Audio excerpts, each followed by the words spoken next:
Hello everyone and welcome back to From Our Basement Gaming. Hi everyone. We are back with episode 4, or part 4. I know I've been saying episode lately. Well, of our Legend of Zelda Let's Play. we are. We're back with our 4th little outing. We've completed 4 dungeons, right? Yep. Out of the 9. So almost halfway through. Yeah. Yep. And just a heads up, I will probably be eating my snack, so you will hear crinkling. It's alright. Do not panic, ladies and gents. Whoa. Oh no. Oh no. It's sticky. That's not a good sign. Probably melted a little bit. That's probably why it's sticky. That's not good. This is a s'mores flavored protein bar. Let's see, which one was it again? If I can't have actual s'mores, I can have a s'more flavored protein bar. That you can. Because, sadly, I'm sure I've told you guys this before, that I am prone to hypoglycemia, which is low blood sugar. And so sometimes when I have something that's too sugary, it causes my blood sugar levels to crash because they go really high and then just crash. So Not good. Not good at all. So what I'm trying to get at is that s'mores, as much as I love them, do that to me. So that's, if you're we're sitting there thinking, why can't you have actual s'mores? It's because the last few times I've tried, I've had that reaction, and it's not fun. No, it isn't. Because I don't know if you guys have ever felt so crappy that you feel like your brain is shutting down. But that's basically how it feels when my blood sugar crashes. It's not fun. Doesn't. So, this is as close as I can get, and actually it tastes pretty good, so I won't complain too much. Good. Even though you know me, you know I like complaining, ha ha ha. No, I don't. I just like to talk. I knew. Whether it's positive or not, so it might seem like I like to complain, but actually I just like to express my opinion, and it's not always a positive one. What can I do?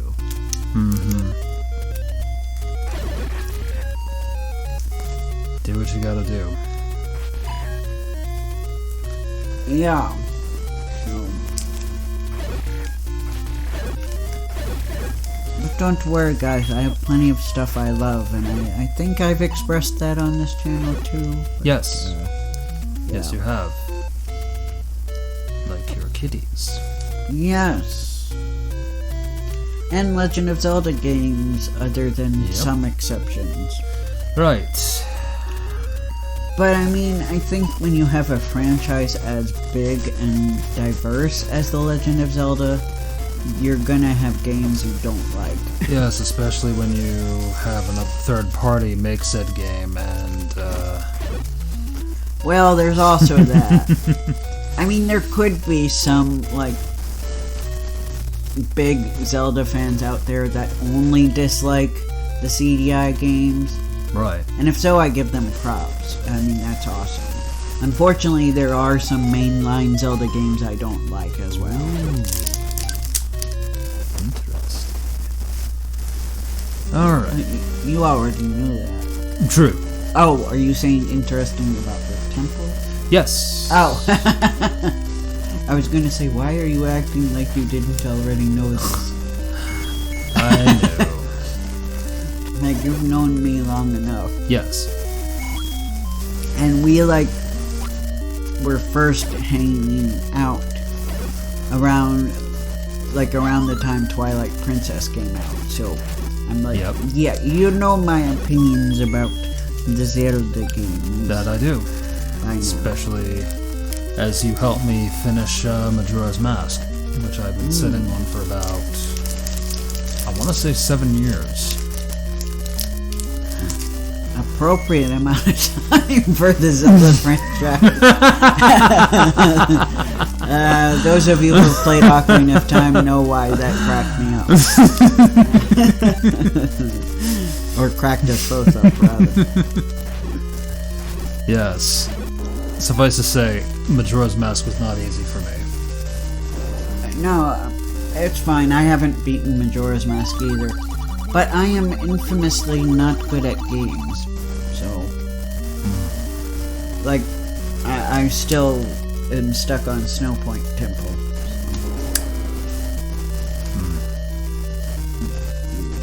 Fighting Got, or Yes. however you pronounce his name. Probably Got, but I don't know. One of the very fascinating things about Majora's Mask that honestly is criminally not talked about nearly enough is the African inspiration. Ooh. Yeah, and I want to know more about that because I don't know a whole lot about African mythos and folklore. I would like to know more about it, but I at least knew enough to know, oh, these are based off of, African folklore, but I don't know the specifics. Especially, and I've always been curious about the name, and I'll probably bring this up again, one day in the far off future when we're playing Majora's Mask. Hopefully not too far off, but still kind of far off. True. The name itself, I know that we have translated it to be Majora's Mask, but I always kind of questioned, is it actually Majora's Mask? Because the thing about katakana, if you guys have studied katakana at all, is they usually, it's not written strictly based on the spelling of the original word, because katakana is, for those of you who don't know, it's a Japanese alphabet used primarily for foreign loan words. So words from other languages, that aren't of Japanese origin. And so usually they write it not based on how it's spelled in the original language, but how it's pronounced. And it's written that way so that Japanese people can more easily pronounce the foreign word. Because if it's just written the way it's spelled in the original language, they might not pronounce it right because they'd be pronouncing it based on their understanding of Japanese pronunciation. If that makes sense. I'm not sure if I'm explaining it well. But yeah. So, a lot of times our names look really weird in katakana because they contain letters that aren't in the Japanese language. Some people, like me, I have a V in my name, and Japanese doesn't have a V. Right. But anyway, so the way it is written out in Japanese, it's written Mujura. And I'm like, well, if it's supposed to be Majora, wouldn't it be written Ma-ju-ra or Ma-jo-ra? Because those are syllables that exist in Japanese. Ma, Jo, and Ra all exist in Japanese, but it was written Mu-ju-ra. So I'm like, is this actually based on a name of African origin? Interesting.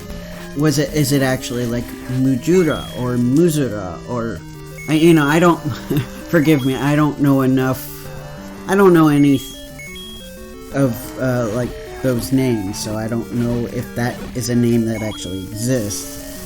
I think I need an item. In African folklore, because I'm nowhere near an expert. I'm very ignorant in that, but I am curious. So if you guys have any theories, let me know in the comments. Or if you know, you actually know about that stuff, please let me know. And there are some people who have, talked about this. Majorly the bosses you fight in Majora's Mask are, their mask designs kind of have an African influence. So that's why I thought, well, what if Majora does as well, and what if we're not actually saying it right, and that it was just decided to localize it that way for the English version, so that it would be easy for us to say, because what if it's, originally a name that we too, like, English-speaking countries would have trouble pronouncing as well, but it's possible. I'd have to do more research. This is completely a theory that I would have to look into more, and more than likely improve my Japanese so that I could actually read Japanese manuals or Japanese stuff about the game. It's a good theory, I don't know, guys. If you have any thoughts, let me know in the comments.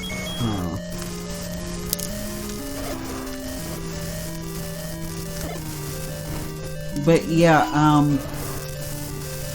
I really have to get caught up with my mythology, because I'm a bit of a mythology nerd, but my knowledge of it is kind of rusty. I have to get back to it, because some of it I've forgotten over the time. But it takes a lot of study and a lot of hard work. But yeah, I mean, certainly, Egyptian mythology is one of my favorites. To the point where, like, one of my co-workers had a tattoo of the Eye of Osiris. And I was like, I love your tattoo. Is that the Eye of Osiris? And she was like, yep. And I'm like, yeah, I got it right. Because the Eye of Isis looks a little bit similar. Like, there's little differences, but so that's why I'm like, alright, well, I'm gonna give it a try. I'm gonna say she's got the Eye of Osiris. And I was right. Awesome. But, like, actually, a lot of people seem to more commonly do the Eye of Isis when they do, like, tattoos or jewelry, so it was nice. It was nice to see the Eye of Osiris. I agree. In a tattoo. But, ooh, these guys. But yeah, I'm a mythology nerd, but I'm also a mythology nerd that got tired of hearing about Greek and Roman mythology. I don't blame you. I felt like people were really obsessed just with, like, Western mythology. And I'm kind of like, I like to include everybody. You want to do more of world's knowledge of mythologies. Which Yeah. I do too, because I think you can get more understanding. Also, like, no offense, but I feel like a lot of people were obsessed with mythology of, like, white people. European mythology, Yeah. yes. Especially if they're obsessing with the Like, Mediterranean, Greco-Roman stuff. Greek, Roman, and Norse seem to be, like, the top three. Yep. And I'm like, but, and sometimes Celtic. They get into Celtic stuff too. Which I'm like, that stuff is wonderful. I love it too, but, I like a lot of the Asian mythology. I know next to nothing about African mythologies, and I want to know. Indian mythology is interesting, what little I've heard of it.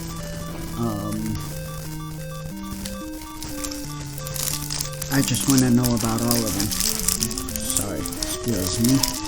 The twinkies. And I'm trying to survive. But, yes. I have this huge book that's like an encyclopedia of world mythologies. And I really, really want to get back to reading it. But, anyway, I love it when video games and anime and TV shows reference mythology. Because it is a wealth of inspiration. If you want inspiration, you should look to mythology. That I guarantee you will find at least one thing to inspire you for your stories writing.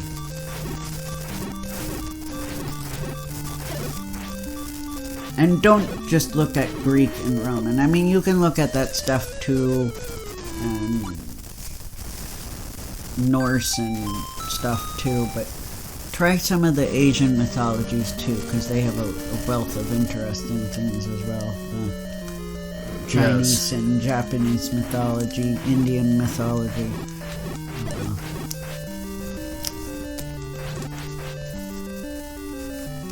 And I'm sure all the other mythologies that I'm not mentioning that also exist. If I named every single one of them, I'd be listing it throughout this whole video. So I think so. It would just become a laundry list. Yeah, it would. You'd be like, ugh.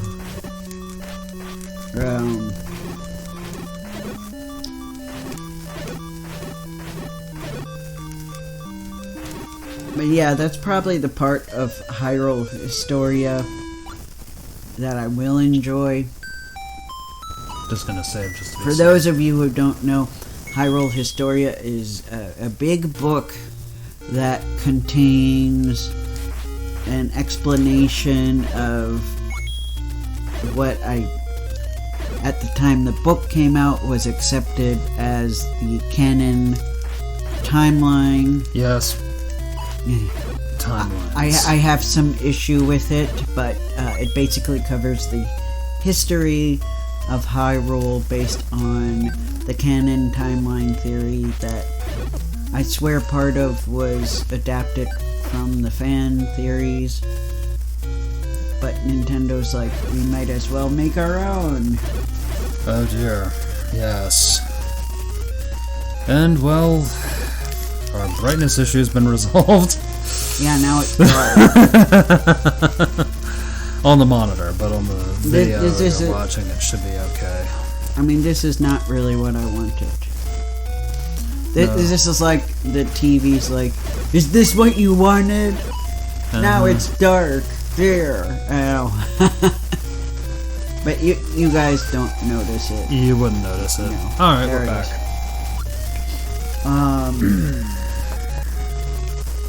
But yeah.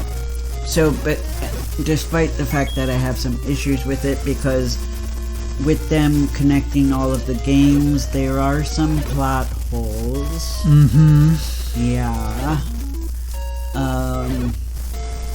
And also, you know, they had to put in some fine print that basically,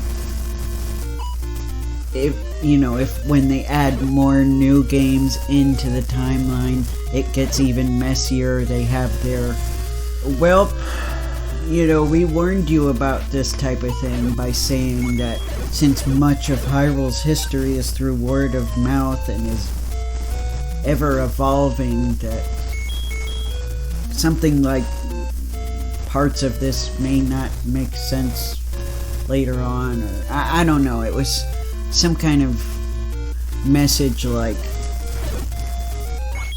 almost excusing the plot holes too, by being like, well, how people told this changed over time, and I just kind of got annoyed. And I'm like, Yeah. you're basically proving my point as to why we shouldn't connect all the games into one timeline. Yep. And I mean, they kind of compromised by having Ocarina of Time splitting the timeline into 3 parts, but I also still take issue with that as well. I'm mixed about it because I'm personally a proponent of, like, some Zelda games are connected and some are alternate universes. Like, I never thought every single game was the same Hyrule, or every single game was the same Link, because the locations change, how the landscape of Hyrule changes, and I think, they were trying to make that all make sense with, like, one Hyrule that just evolved or sometimes devolved over time. And, I don't know, that just didn't quite match with me. I'm somebody who accepts that alternate worlds exist in terms of in games like in franchises like this. Like, I feel the same way about all the games all the franchises I like. Sonic the Hedgehog, Mario, Donkey Kong. I mean, I don't know. I don't feel like they have to all be connected in the same universe. Right. One unified, connected timeline. Or, that cinematic universe. And I also don't have to, like, come up with a logical explanation for it not to fit. Like, that stuff's fun to do as a fan, but I don't feel like that needs to be a canon thing, if that makes any sense. Right. Like the whole, as an example, the whole Super Mario 64 was a TV show. Super Mario Brothers 3 was a stage show, although that's actually canon, but... Sniffle. But I don't really, that's what I mean. I don't,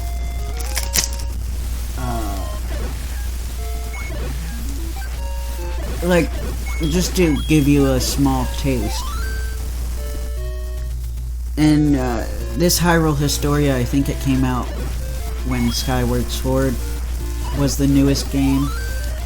So, I don't know if they probably will make an updated book that includes Breath of the Wild and Tears of the Kingdom. It'll be interesting to see if they actually put it where Matt Pat from Game Theory thought it would go, but anyway. So he has a theory. He has a theory of where Breath of the Wild goes on the timeline. Oh, do tell. Everywhere. No. Not everywhere, but on all 3 pathways. Ocarina of Time split into 3 pathways, and he said, oh, well, actually Breath of the Wild exists in all 3 timelines. And I'm like, of course it does. Because it made a lot of money, so it's going to. But anyway. Their theory of where the first 2 Zelda games go, I believe, I will have to check again, but I believe they're at the end of, like, the worst timeline, like the Link fails to defeat Ganon timeline. And so, like, and this is where I have a bit of an issue, because they used this to explain why Hyrule is so empty in comparison to Hyrule in the later games. Where for me, this is just a case of, this was the first game. Yeah. That's what common sense would dictate. And I don't need a None of that in-world apocalypse nonsense. lore. Yeah, I don't need a lore explanation. Especially because there is a game where canonically there sort of was an apocalypse, so we don't really need that to suddenly be plastered onto the first two games. Yeah, I was quite happy with the idea that Ganon captured Zelda and had rained terror all over Hyrule to the point where Yeah. they had to live in caves and do business there, and Link is just the one guy who is Right. just happens to be brave enough to collect the triforces. Right, and by the second game, they've since moved back to their towns. They're to their They're villages. rebuilding Yeah. and starting to go back to normal, but there's still Yeah. that uncertainty when the bad guys are trying to bring Ganon back to life.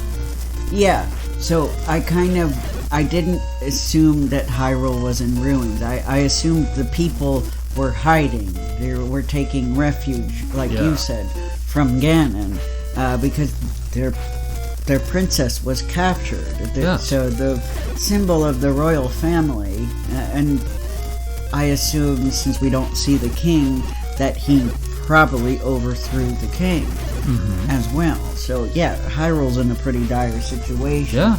But I didn't assume that the Hyrule from Ocarina of Time, for example, fell to ruins.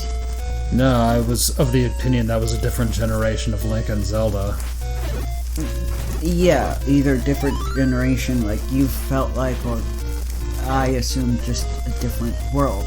Like, my brain kind of connected the first, 4 Zelda games together, and then, well, technically, Oracle of Ages and Seasons, I also connected together because Well, yes. they canonically take place after A Link to the Past. But, As do, I know. well, yeah, it's like this. The first two Zeldas connect. The third and fourth Zeldas connect. Yeah, that's Ocarina of Time and Majora's Mask connect. okay. So actually, yeah, I'm sorry, I messed up. So yeah, A Link to the Past,